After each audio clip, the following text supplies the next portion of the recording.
Hi everybody, Dan Illman here taking a look at the feature race at Del Mar on Sunday. Let's throw up the field for the $100,000 generous portion stakes.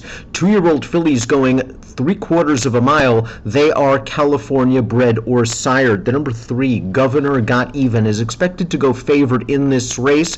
She's won her first 2 starts, and as we take a look at the Timeform US pace projector for this race, you'll note that Governor Got Even is proven from off the pace. That's tough to use a pace projector in your handicapping in a field of lightly raced horses. These horses are still finding their way. Many of them like to use early speed in their races, but it's nice to know that Governor Got Even is a proven commodity from off the pace, and that should help her in this spot. Taking the field in post position order, we'll begin with the number 1, Mucha Woman, who put it all together in this race. Her most recent start, a $50,000 Calbred maiden claimer at Del Mar on August the 14th. Now, she was just able to blast clear in the early portion of this race, opened up a big lead, and she's just having fun out there. She wins very easily, but the buyer speed figure of 58 is still light compared with some of the others. That being said, these 2-year-olds are still maturing. They can improve their buyer speed figure by leaps and bounds from start to start, and this filly has a little bit of a pedigree.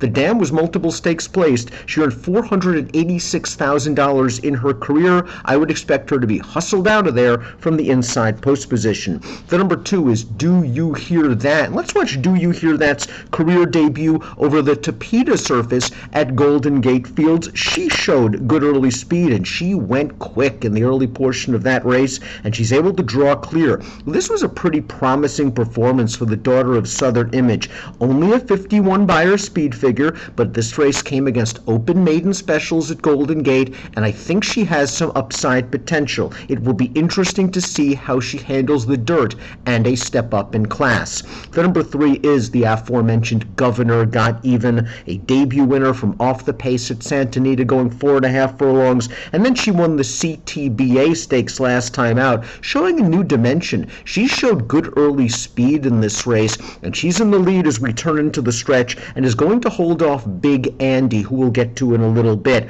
I like the way Governor Got Even was able to put away her pace rival, who ends up finishing a tired third and keeps right on going in the stretch. She's going to stretch out to 6 furlongs for the first time, but her tactical speed puts her in good stead, and she's just a very logical contender in this spot. Speaking of Big Andy, she was the beaten favorite in the CTBA stakes, and I think she had a little bit of a trip that day. Breaking from the inside post, she didn't get away the cleanest, and she was down inside and behind a dullard on the far turn. She was able to advance along the inside on the turn, got to the outside in the stretch, and you saw her moving late into second.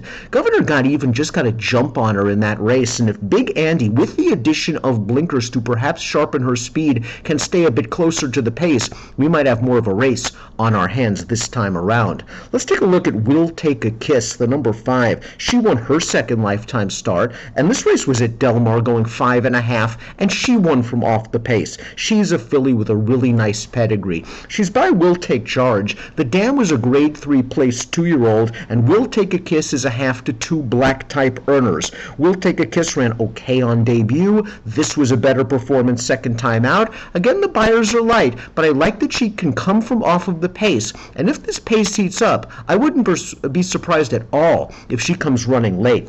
The 6 is I'm So Anna, and if you're trying to beat the horses coming out of the CTBA stakes, I think the horses you're going to probably want to focus on are the 6 and the 7. I'm So Anna's last race was here at Los Alamitos, her first ever start on dirt, and she's drawing away in the stretch. Perhaps most notable about this performance is that she defeated 3 next out winners, and the 9th place finisher came back to win a $50,000 starter maiden claimer at Del Mar with a 68 buyer speed figure. I'm So Anna herself earned a 67 for this race. It was marked improvement over her career debut at Golden Gate, where she was the beaten favorite over the Tapeta surface. She seems to like the dirt, and this is a good outside attack post position.